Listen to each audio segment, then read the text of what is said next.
I don't know if this is a more serious conversation, but a little bit heady. And I'm really interested in your takes because ever since the Dobbs decision, it feels like every episode of an ACA show has to take at least one call, has to take at least one moment to stop and explain bodily autonomy. This Yeah. concept that like suddenly nobody seems to be able to wrap their mind around. And it's had me thinking about autonomy in relationships because we obviously trade a little bit of our freedom, so to speak, for intimacy, for connection. We have to have boundaries around these things without wanting to like control our partner or cage them when that's not the version of them we fell in love with in the first place.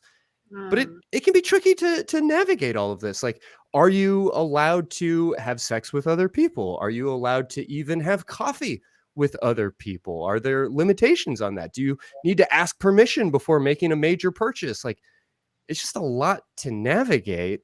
And you and Maestro Drake have both been on the Mhm. show before talking about how y'all have been able to navigate around the sex work that you do and how you've been able to have a successful relationship and discuss the boundaries of who is sharing what with whom. And so Yeah. I was really excited to kind of get your take on how to have these healthy boundaries and how to communicate around these things. What's been the key to success for the two of you? Yeah. I mean, there's so much. That's so much, right? It is pretty heavy, I guess, really. Yeah. And every couple is going to be so different. But Mm, I guess, like, if I had to say, the thing that, like, at the bottom of it all for us is just that we have such a high level of trust with each other. Like, it's sort of beyond, like, the word trust just doesn't quite even seem like enough. mm. So it's We just kind of get like, it. You like each other. Jeez.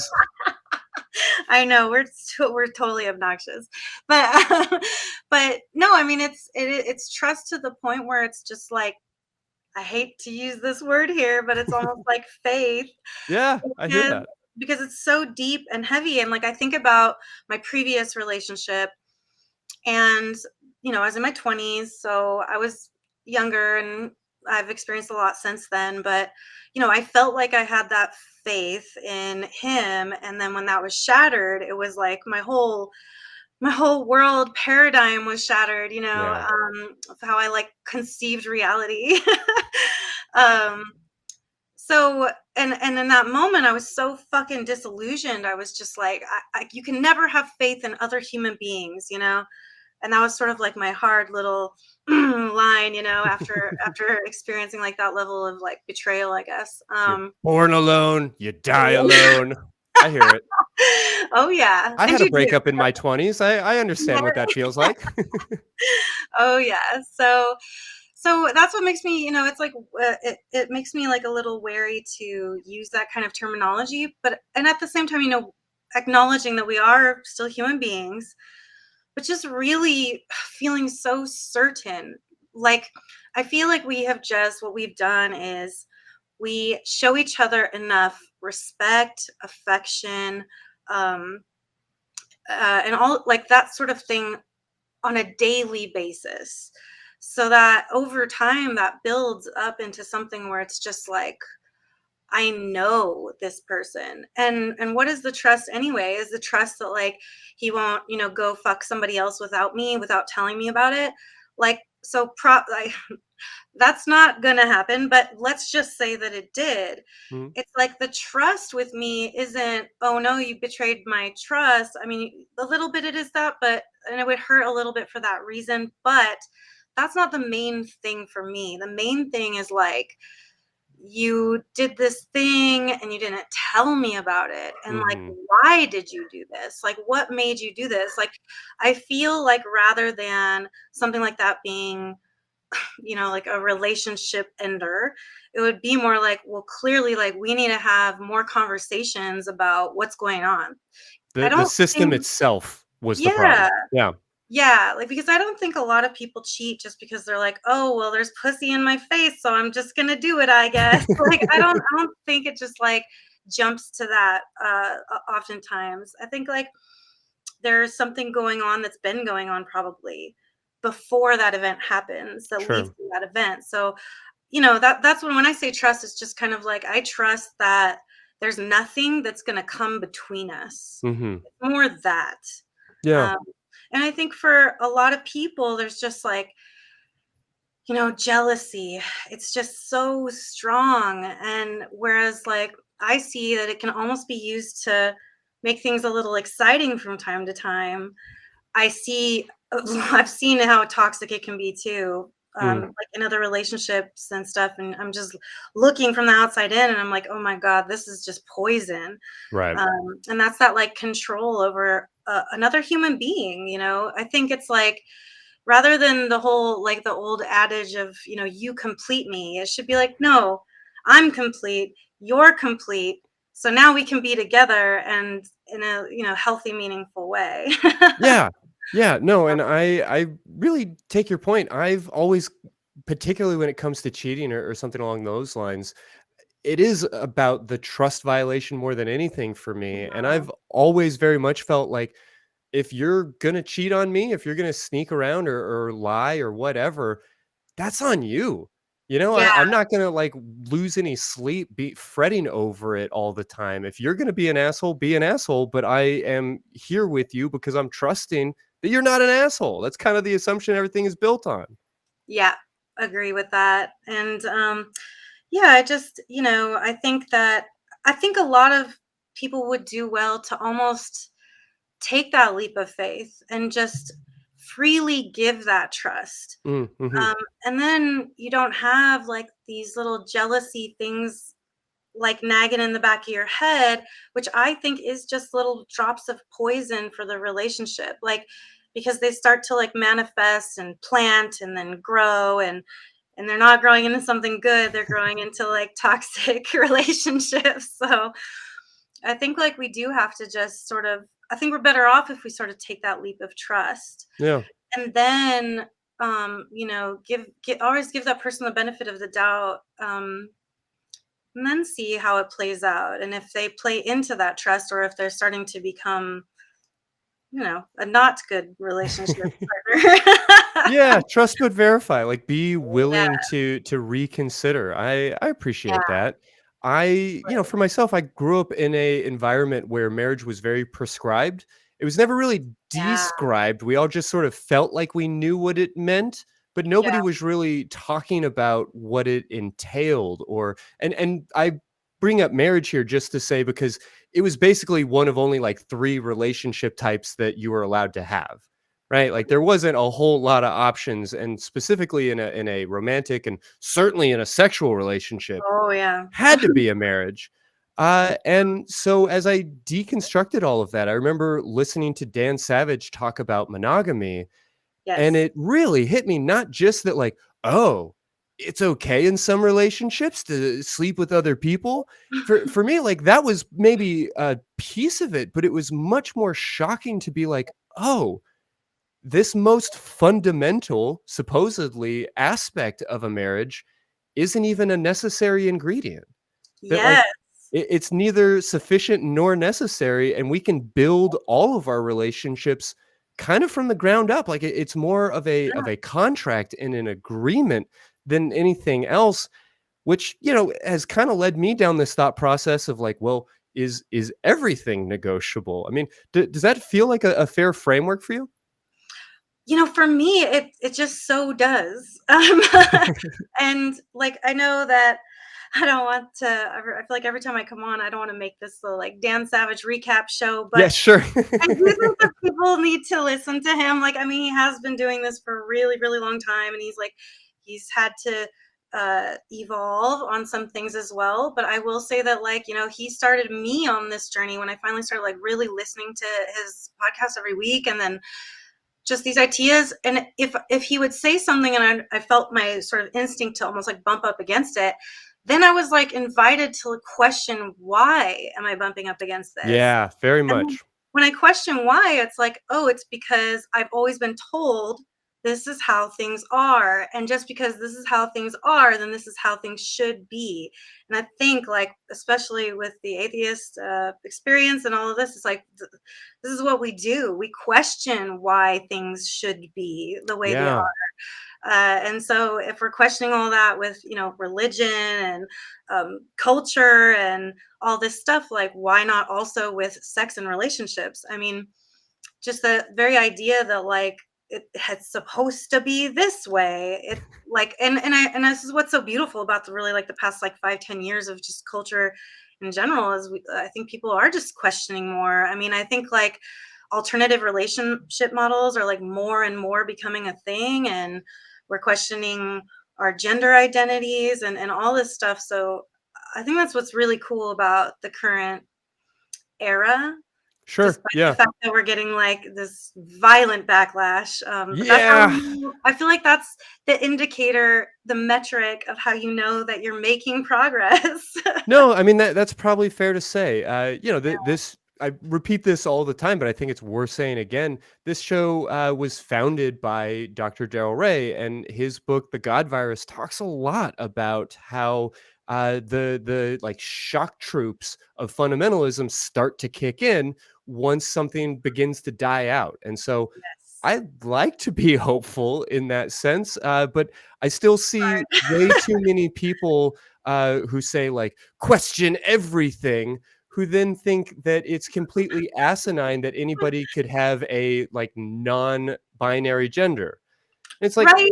how are you not questioning your own gender? Like, why are we just assuming that dicks and pussies is all it's gonna be, and that's Right, everything? right, right. Yeah, that disconnect, like, it really it's a constant, mind boggler there. Yeah. Question everything, but not the things that I think. Yeah. Yeah, that's a tough one. Well, I mean, in relationships, I said you can negotiate anything, but is that really Yeah. true? I mean, do you feel like there's anything that should be off the list? Anything that is, like, so sacred that it is necessary or can't be negotiated without the whole thing falling apart? I was trying to think about that, but, I'm just kinda, like, racking my brain. I don't see why you can't negotiate everything Hmm. to a certain extent. I think that it's like, again, a Dan Savage thing, the GGG, the good, giving, and game. Yeah, And but I think there are reasonable limitations on that. So, if your partner comes to you and can I talk to you? And you're like, okay, we're gonna have a talk right now. And they're like, I have this fantasy and I really want to try it in real life. It's blank. Okay, so pretty much everything that goes in that blank space, I think, should be on the table, but not things like it's shit eating or playing or, like, vomit stuff, or like, if your partner has had any, like, past sort of trauma around certain sexual things, like, those I think would be, I don't know if we're calling them, like, sacred, but I think those are just things that are, like, I think he calls it a kink too far or a fetish sure. too far. It's like, we have these little zones of, like, okay, here's some, like, easy fun stuff, maybe like feed or spanking or whatever, and then we have, like, a little Fuzzy bit more, handcuffs, pet yeah, feathers. heavy handcuffs, and then we have, like, a little more serious stuff, like, oh, let's do some bondage, let's do some flogging, okay, and then we're going to the, like, far extremes. I think that we know what these things are. We know when Sure. it's a little too much to ask, and I don't think it ever hurts to ask. And I would hope that the person you're asking, someone that loves you and cares about you and isn't going to be judgmental of you. But I don't think that you should even expect them to be open minded about, like, playing with shit and stuff like Yeah. that. Yeah. But I So mean, those are the only things I really think that, would be something that you can't negotiate or talk about, really. yeah, I'll plug really quickly. We did an episode last summer, I think, with Amberly Rothfield Mhm, about how to unpack some of those darker kinks, or how to instigate some of those conversations. mhm, For myself, I like Marshall Rosenberg here, nonviolent communication, and the idea that you can ask for anything, so long as you recognize the difference between an like a request and a demand. Uh, Oh, does yeah, that feel fair? I mean, I appreciate absolutely. good giving in game doesn't mean game for everything. Everything. It means, game for the conversation and Yes. available for that which are available. I mean, is that all fair? Yes, and game for things that are, relatively reasonable, I think. Sure. Whatever that means for you based on like Yeah, your trauma history, your exactly. personality, your whatever, whatever, whatever. But yeah, Yeah, exactly. And I think, when we're talking about sort of like this jealousy stuff or whatever, I think everything can have a conversation. It's just like the way you approach the conversation. I think as a couple, it's really beneficial to remember to, basic stuff. Remember to use I statements. Remember to mm, make affirmations as you're listening, active listening. And I think the hardest part is kind of making sure that you respond rather than react. So if someone approaches you and they're like, I'm kind of thinking about opening our relationship a little bit. What do you think? And then it's like, well, rather than just being like, no, I think it's more important to be like asking questions or to just be like, okay, give me a second to think so you can take a couple deep breaths. And this part of your brain that likes to get real fired up at an instant notice, like can calm down a little bit. And then you can think a little more clearly and you can ask questions like, why are you feeling this way? Is there something that's missing for you that maybe we could do together? Could we explore together with other people? I mean, there are questions that can be asked, conversation that can be had that doesn't turn sure. into screaming and fighting and like, I feel like in relationships and in life, really, like we just all want to be understood. And Yeah. if we can enter these sorts of conversations with that in mind, I think we can do it really healthfully, Well, healthy. yeah, and we're saying that like nothing is sacred, but I might revise that. I don't mean to be too cute, but instead, perhaps it is that the relationship itself is sacred, Mm, and the rules, the boundaries around our monogamy or our financial partnership or all of these right. other aspects aren't. They're not the sacred cow. Like they're just aspects that benefit the thing that truly matters, so Yeah. don't get bent out of shape when we have these conversations. It's not an existential threat to your relationship if your partner has a request that you don't like. It's okay to entertain the conversation even if yeah, it's not something that you might be open for.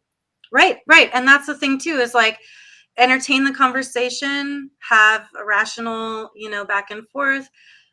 And maybe you don't even have to decide in that moment. But if you still do come down on the side of being like, well, this isn't going to work for me, then you've established a boundary of what works for you.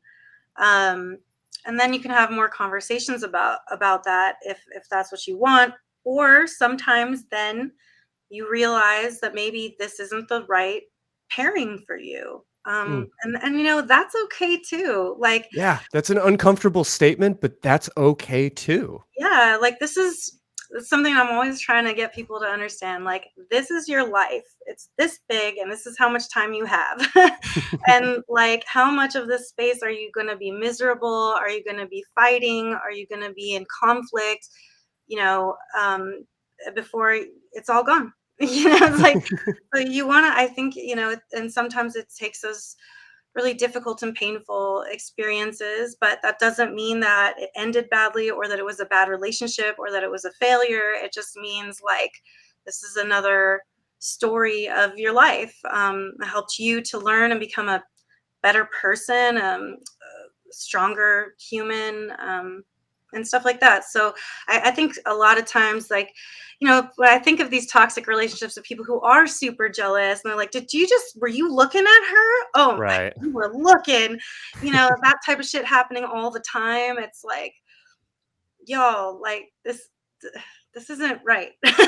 Yeah, well, so I mean, game it out with me a little bit. Like, I think that we might agree that it's valid to not want to be with your partner as they are like leering at For somebody. That's sure. gross for everybody involved. And I could Right. also appreciate how it might, even if it's just sort of a stray glance, how that might make you feel certain Mhm. times. And that's okay too. But also, like, aggressively policing what are you looking at? What are you thinking? I know what you're thinking, and bringing Yes. that kind of energy to it Yeah. is stressful. So how do you have conversations around something like that? How do you work to negotiate a line together on something that's so ephemeral? Yeah, it's tough for me because as a person who is attracted to all genders, Mhm. I just be like, yeah, I can tell why you looked at her. I was looking too, Yeah. So, yeah, that's always been a little more tough for me to navigate, sort of how the normies are feeling about things. Fair. But with that in mind, I think one of them, like, something that's super important, and we're talking about this, like, idea of policing our partner. It's like it's thought policing. You Mm, can't you cannot tell your partner who they're allowed to think about, who they're allowed to fantasize about, who they're allowed to look at, what they're allowed to enjoy. I mean, that's just something you can't do, and even if you try, like, it's gonna be happening anyway. So, right. Yeah. So it's I think that's the real danger of it, is that it's going to be inevitable on a certain level, and of if you course. try to interfere with that process, I mean, you'll drive yourself crazy. You try to control your thoughts too strongly.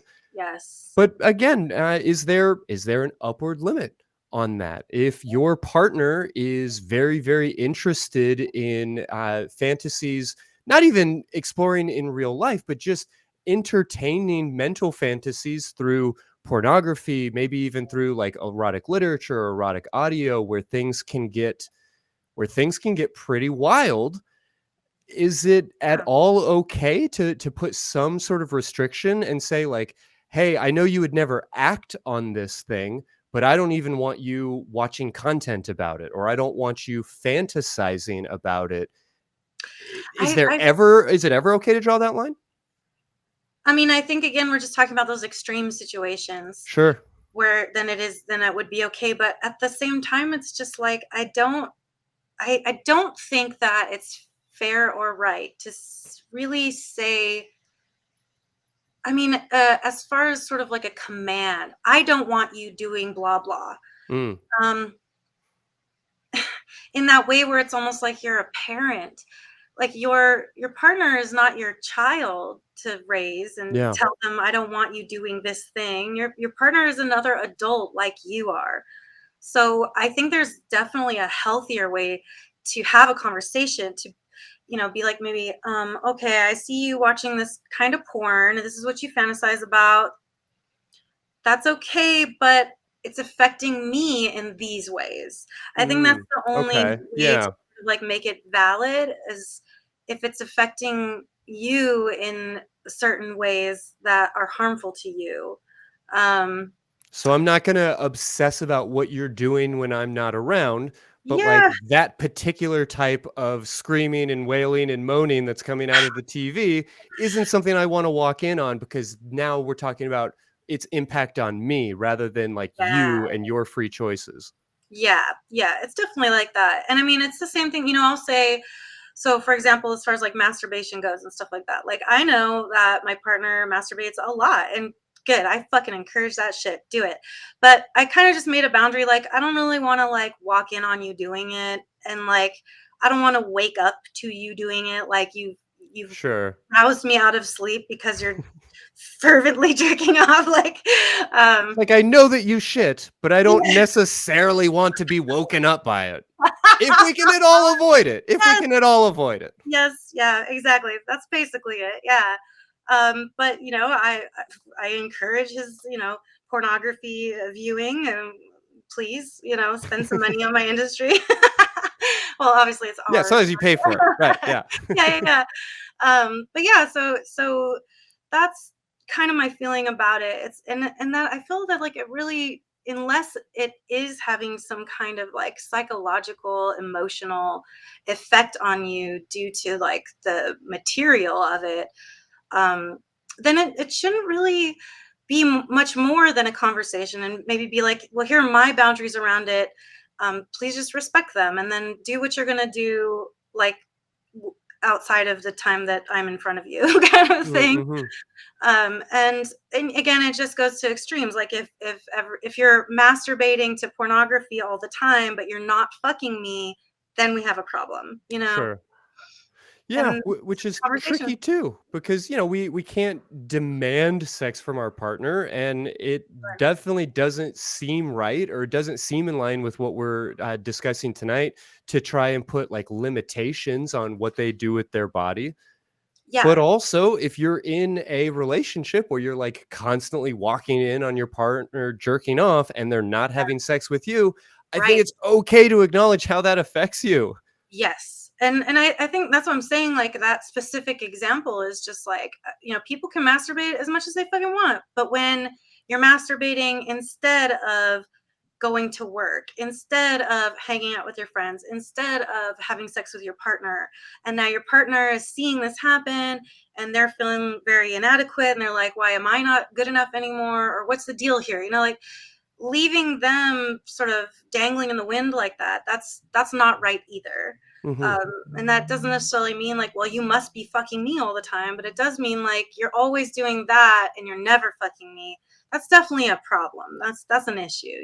Yeah. And that's just a relationship issue. That's just a conversation that needs to be had, and maybe further therapy needs to happen or whatever, but that's a problem that needs a resolution. Sure. Well, I mentioned it already, but in the system that I grew up in, there was a very clear hierarchy of who was in charge in a relationship, and so that made some of these questions kind of moot. But there was also very much a sense of being sort of responsible to each other, and Yeah. it's hard to see around that. It's really Right. hard to even notice like the seams on that. So, you and I Mhm. have already mentioned monogamy in particular, and maybe things like pornography use and stuff like that. I think because sex is so integral to most marriages, to most romantic relationships, people sort of assume or notice that one. Uh, Yeah. but what are some of the other examples? I mean, things like what we spend money on, and that might make sense if we're sharing finances and sharing financial responsibility.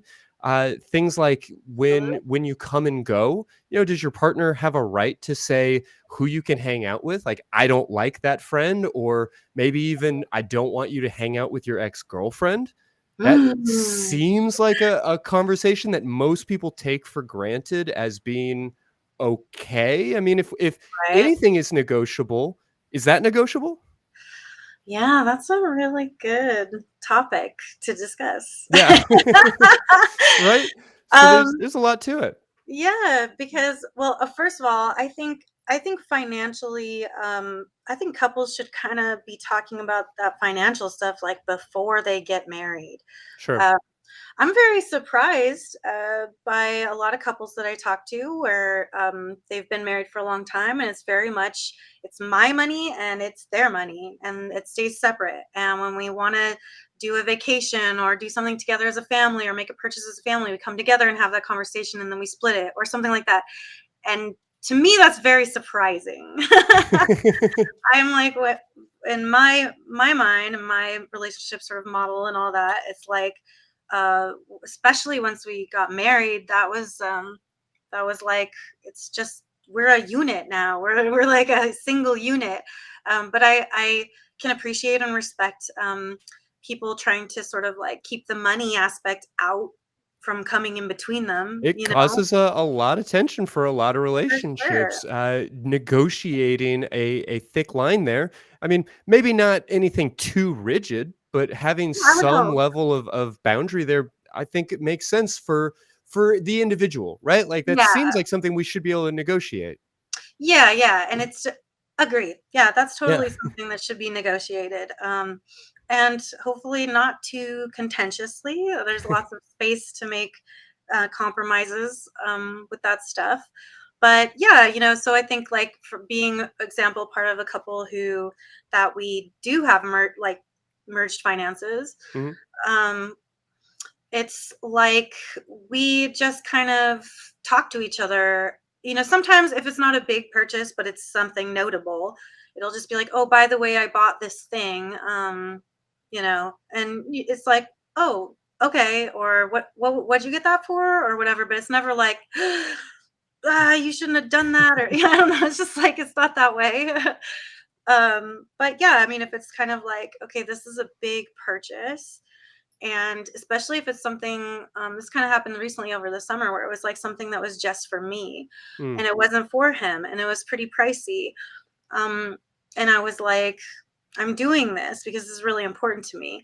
And, he was just like, all right, but I want to do things, like for my Jeep or whatever. And I'm like, well, that's okay then. You can do those things too. Like, so I think that's just, yeah, negotiation and understanding like the dynamics of your relationship and stuff like that.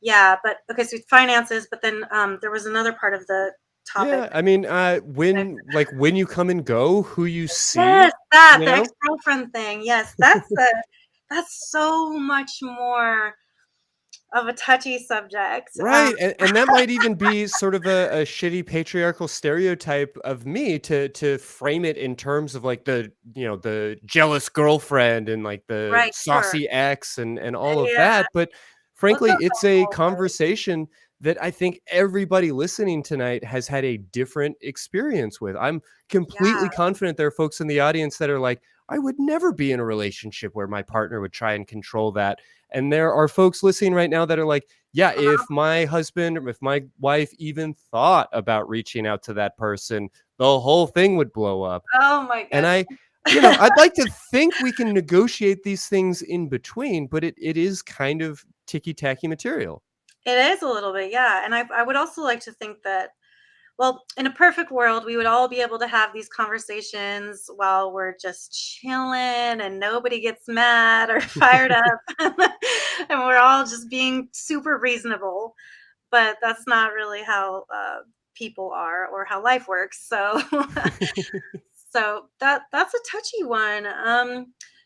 Especially with the X thing, I think it's just dependent on so many factors. It's like, but I think it kind of comes down to the main thing is like, what is, you have to question, like, why does this bother me? Are there Mm, like reasonable factual reasons that you have, like with evidence as to why this is making you feel bad, or is it just because of that little jealousy concept that it's been sort of like programmed into all of us until we yeah. can A like lot of times I think we're mad or upset because we feel like we're supposed to, because right. that's sort of like the rules of being in this society on a certain level, and Yeah. That's that's just no fun. Like, there you will have more than enough opportunities to fight with the person that you love Yes. without just inventing a bunch of more bullshit ones. Yeah, exactly. There will be plenty of reasons to fight. But yeah, I mean, I think like, I think if it's just because that that person fucked your person at one point and you just can't live with that, that's a bad reason. You know what Yeah, I'm fair. saying? But if it's like, that they've just been friends for years, maybe they were friends before they got together, then they tried it out, then it didn't work out, and they left that person, and now they're with you. Um, it could be maybe a little unreasonable to be like, well, they might still like them, or it's just, what's the evidence here? Like, where are you making up evidence? Are you fabricating things in your mind? Because we do that too. Like, our brains are just, they're wild little playgrounds, and they Fair can to make say. all sorts of things come up. I remember that this happened, and then there's like the evidence proving that it didn't. You're like, shit, I really remembered that though. Right? Yeah, don't trust everything you think. I think No. that's a drum I'm gonna continue to beat. Uh, Mhm. but just a few more, and then I'd love for you to kind of fill in any of the big ones that I've left out, because I don't think people necessarily even stop to think about the fact that you do get to negotiate boundaries around, things like what you watch, what you eat, what types of media you consume. Because I know a lot of relationships will put a lot of pressure on that. And I really want to empower people to not feel like they have to automatically cave to that pressure, even Yeah. if it may be in their best interest to go with the flow after having negotiated a little bit.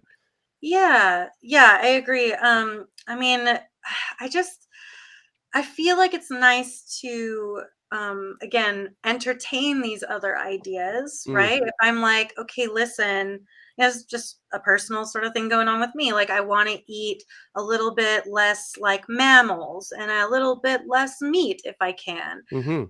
But I'm not gonna say to my husband now, you're not eating meat either, you know? um, Yeah, I mean, that's a common one. Or, you need to exercise more, you need to work less, you need to yeah, sleep more, and right, there might be some amount of like, "Hey, your whatever is affecting me, so I'm impacted, and I'd like to speak to that impact." right. But I think we really stumble down this path without thinking about it oftentimes. Yeah, definitely, definitely. And I mean, there's parts of me that want to be like you're making my choices more difficult for me by not like coming on board with them. Mm, mhm. And to be honest with you, that's true.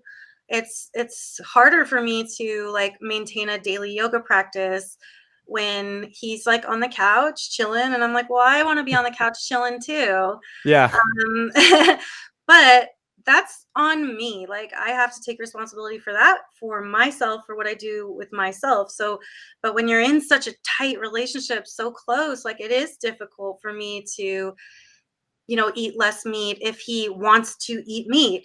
But what I've noticed, and if the relationship is healthy, this is at least my experience, is like when I'm just saying I'm going to do this and then I start doing this, that he even has been saying like I also need to do a little bit of that. Mm, the And the the without dynamic me, push and pulls each other. You chase each yeah, other a little bit, yeah. and that's without me saying like do this with me. And I think like a couple years ago I was really trying to push the yoga thing. I was like, look at all these ways it'll make your back hurt less, it'll blah blah blah blah. And that was really just causing him to want to do it even less. Fair. Or same thing with like, he used to be a smoker. And when I was just like, we've got to get you to stop smoking, it was always that made it so much worse. I had to really work with myself to let that go and just trust that he would get there on his own when the time was right, and he did. And so I think that's the same thing about saying like trying to police like how your partner lives their life. Mm, You know, we I don't know if people could be closer than Drake and I are, but we are also individual human beings. We are living life together, but they're different lives. And I think that's something that can be like celebrated. And I think then when you choose to do something like rather than tell your partner you must also do this or you can't watch that thing because I don't like it or whatever, it's that thing, that honey and vinegar thing, like just by being honey and like being sweet and just you do your thing. I think that's what leads people to sort of turn around and maybe be like, well, it looks like it's working for you. Maybe I do want to try it or whatever. And same thing like with video games was another one. Like he would get so sucked in, and then he's just in the other room playing video games all day. So that conversation had to be like, I am not against you playing video games, but I do notice that's bothering me because all these reasons, right? So then he had those little nuggets in his head. And I was like, I'm going to give you your space to play those fucking games. But like he policed himself because he was like, I do need to spend a little less time, or I need to put a limit on it so that I mhm. can then go out and spend time with my wife, or maybe edit some of these videos rather than and play video games too when I'm done with that, or as I'm doing that, whatever. And that wasn't me saying you need to do this. That was him recognizing kind of on his own when I'm just like, I mention it, and then you plant those nuggets because I don't Yeah. want it to be like I'm sitting here telling you how to live your life. it's your life, and we're lucky enough to share it. So, policing each other, I think that's like a relationship killer. No, I think that's a fair point, and our faux concern for somebody, "Oh, I'm worried about how you must be Yeah. feeling because you're playing so much video games," may Right. be totally valid and totally Right. real, but it Yeah. it can also be sort of a cover up, and I appreciate that. Yeah. But I think the you've sort of boiled it down to talk about what's affecting you. And I think that Yeah. that's perfect because I don't want to be in a relationship where my partner says, no, you can't eat that. It's too fatty. It's too whatever. It's too tempting for me. Oh, But no. I appreciate that my sister's girlfriend has Mhm. completely stopped eating pineapple because my sister is deathly allergic to pineapple. And so she doesn't want to Ah, have it, on her lips or in the house or of whatever course. else. And that makes sense. I mean, it's Yeah. pineapple, right? Like, I'm not talking about, going kosher or whatever, Right. but at the same time, I think that we would sort of assume in that situation that you would make that choice. And it comes back to, well, what is the impact on me? Because if the Yeah. impact on me is I'm annoyed that you're eating something I don't want you to eat, that's different. If the impact on me is I'm going to go into anaphylactic shock, okay, that's a conversation worth having. Perfect. Yes.